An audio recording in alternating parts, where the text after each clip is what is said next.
Welcome back to the 21 Convention 2019 of Orlando, Florida. Our next speaker, this has been a long time coming. He's been recommended over and over again by some of our top alumni speakers like AJ Cortez, Ed Lattimore, and Tanner Guzzi, and more. He is also the world's most controversial and the manosphere's most controversial dating coach. Without further ado, please help me welcome Pat Stedman to the 21 Convention stage. Thanks, sir. Thank you, Anthony. Yes, sir. We're going to talk about that controversy a little bit later on in the talk, but first I wanted to introduce myself and how I got into this corner of the internet. Like many of you, it began with a breakup. So spring of 2008, my girlfriend of many years, high school girlfriend, broke up with me, and I was devastated. I didn't know how I got her, to be honest. She was a very attractive girl. She had pursued me, and when it was over, I felt as if my entire history with girls was going to be over, certainly with attractive girls. Because that summer, I was like, I was just kind of in like a hopeless situation. And I was taking some summer classes, and I was walking down the street past the campus bookstore, and I saw this book in the window. You guys can guess what the book was, right? The Game. Now, this book for me was a little bit interesting because months earlier, I had been just in the cafeteria, I'd been reading a book review in like the campus newspaper. And this girl, she was so pissed off about this book. She was like, well, you know, this is completely ridiculous. There's no way this stuff works. If it did work, like the girls or something was really messed up with them. And I was reading this then, and I was still in the relationship at that point. And I just remember thinking like, well, she's so upset. There must be some truth to it. And so when I saw that book, I did a double take and decided to go get it. And it changed my life. Now, Neil Strauss is a great writer, so it's easy to read, and the material in it was very interesting, right, and gives a good foundational idea of how attraction works. But the real thing about that book that changed my life was the fact that it showed me that I could change who I was. I could change my behavior. I could be a different guy. I didn't have to be a guy who was constantly having to be at other people's schedule. Right? If there was an attractive girl, I could talk to her. I could make something happen. And it was that mindset that changed my life. And so I won't go through all the different places that I explored during that journey. That would be a very long talk. Some very skeevy pickup sites. One of the companies that really gave me a lot of perspective, though, is The Social Man. And two 21 alumni, 21 Convention alumni, Christian Hudson, Nick Sparks. I trained under Nick Sparks in particular, and his way of attraction really vibed with me because he understood game, but there was other things that he understood too about being an authentic man. And so when I was ready to leave my corporate job and I was in his alumni group, and I had been doing a lot of stuff answering questions for other alumni, and I didn't know what I wanted to do. I was considering starting a cookie business with some friends, which is a very good thing that didn't happen.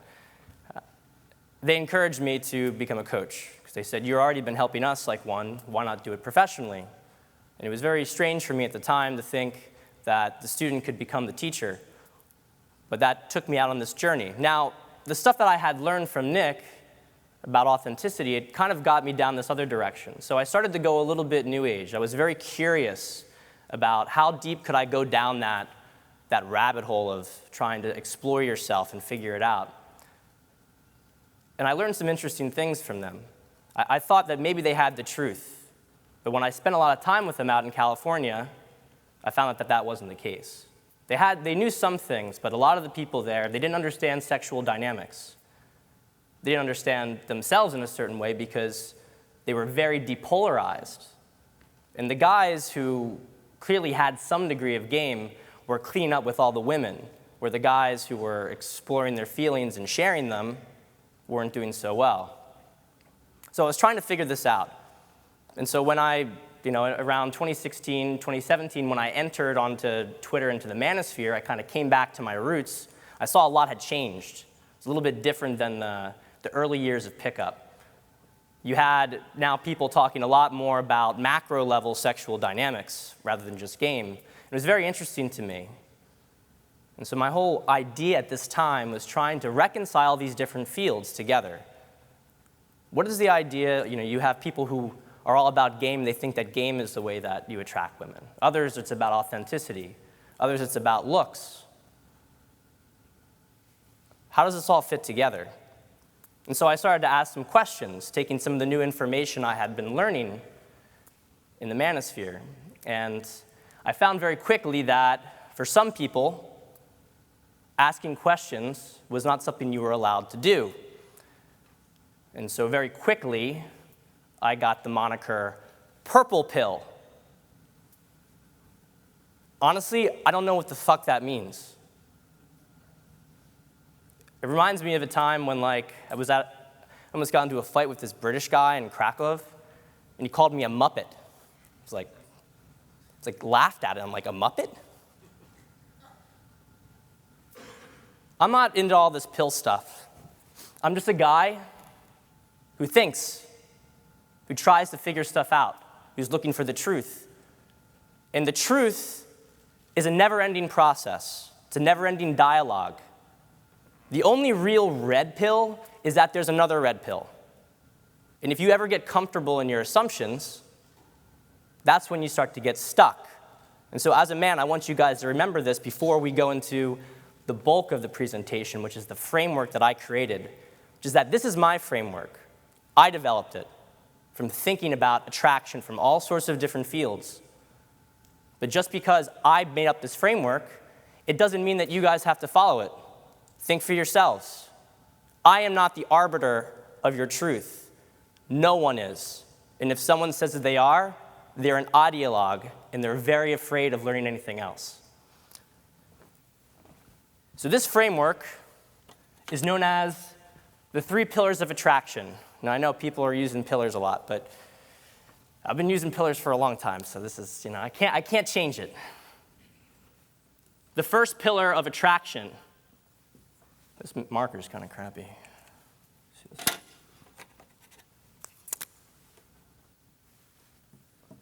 First pillar of attraction is pre-selection. Now, pre-selection, what is pre-selection? And by the way, guys, I'm sorry about using the whiteboard, but when I left corporate, I was like, I'm never fucking using PowerPoint again. I hate PowerPoint so much, so just gonna have to deal with it. Pre-selection is your marketing. And it's also your passive framing. And what does that mean? Well, if it's your marketing, it means it's responsible for generating leads. And because it's passive framing, it's the things that women see about you before you say or do anything at all. Very, very powerful stuff, pre-selection. Pre-selection can be divided into 2 different sections, more or less. You have aesthetics and you have status. So as part of aesthetics, you have things that are unfortunately not in your control for the most part, which is your bone structure, how does your face look, your height. But you have things also that you can very, very much control. And I don't have to belabor this. Every guy has been talking about the importance of it. If you don't get it by the end of this conference, you're never going to fucking get it. You need to lift weights. You need to get in shape. Aim for a body fat percentage between 10 to 15%.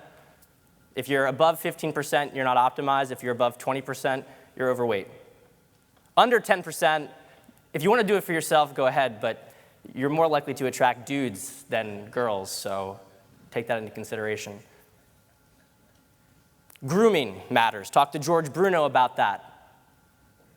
Style matters. Talk to Tanner Guzzi about that. All of these things are what a woman sees about you at first, and it gets her interested in you. Makes her start to think, who is this guy? He's attractive, right? He's attractive. But it's just the marketing, just getting her attention. Sorry to interrupt, folks. Thank you, Anthony. The second part of pre-selection is the status. Now, status can be broken down into 3 main categories. That's much better. Money.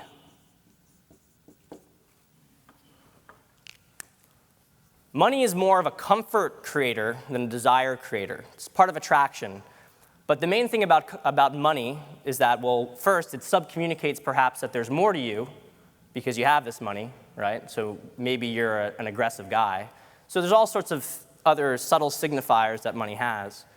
But the real value of money is that it's an amplifier, and it allows you to do all sorts of stuff with a girl. So, if you don't have any cash, okay, maybe you're a charming guy, maybe you're a good-looking guy, and that stuff will work in your early 20s, right? You can take a girl out to like get fast food or something like that. But especially as time goes on, you don't get that pass. As you get into your 30s, having money becomes something that's expected, and in your 40s beyond, it's frankly unacceptable to not have it, to not have yourself figured out. Because it communicates also, are you somebody that she can respect? Can you provide for yourself? So money is very powerful in that sense, and girls are going to be interested in you if you have money. Now, the caliber of the girls is another question, because you're leading with something that they might want to take from you. And so you have to be very careful if you're leading with it. But there's no question that money is a marketing campaign for you. It draws attention to you. Then you have fame.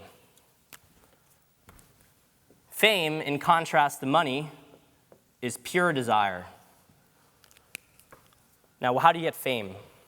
A talent or a skill, and you're good at it, and you can perform with it.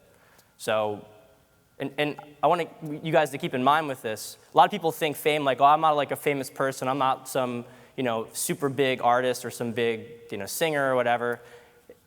All of this stuff is relative, okay? So if you're in a room filled with a lot of attractive people, you being attractive, okay, you're at neutral right now because everybody's pre-selection is the same, so you don't stand out. And so the same thing works the other direction. So if you're a guy who's playing, the guitar at the coffee shop, right? You have high fame in that environment. People are paying attention to you. A lot of guys have gotten laid at parties because they bring a fucking guitar and they're like, doo-doo, like play like same fucking 5 chords over and over again. Girls dig it because girls want attention, right? Girls want attention. It's their currency. And so fame has everybody's attention. And so the value of your attention is amplified because of everybody else looking at you. And then you have popularity. Popularity is a mix of both. Popularity is something I work on a lot with clients. I'm a big fan of social circle game. It's extremely powerful, in my opinion. And it also has a lot of compound effects for your life because you have more people that you know. When you're a popular guy, you host parties, right? You bring people together. You're a leader and you're a networker. And so people want to be around you. They want to talk to you. And if a girl sees that, she's going to want to talk to you too. If you host a party with even just 30 people, right? And a girl brings her friends there, her friends are going to see you, and your pre-selection is going to be through the roof. It's very, very powerful. And it's useful because you just also have a much more network, and people will come to you. So that's pre-selection. All things that work passively to set the frame that you are a valuable guy. But it's only the first pillar. Second pillar is persona. Persona is your sales. Persona is what a lot of people will refer to as game, although it's a little bit more than that. But it's your sales, and it's your active framing. So pre-selection works passively in the background. Persona, you have to do something to create the same effects. So with persona, there are 2 main things that you have to understand to be good at it. The first is awareness and discernment. So think of yourself as if you're an infantry captain and you have to assault, let's say, across the river. But you know there's an enemy over there, but you don't know what's over there. The first thing you have to do if you're a commander worth anything is gather recon, get intel. If you don't have any idea of what's going on, anything that you do is going to be bad. You're really making a big, big risk for your men if you do that. And the same thing's true with game. You need to have an awareness of what's going on in the situation. So being able to read social dynamics, being able to understand a woman's sexual strategy, but also being able to understand psychology, right? Hypergamy plays a role in here because hypergamy is a woman's sexual strategy, so to speak. but it's also the female shadow. So it's part of a woman, but what else is going on in that woman's life?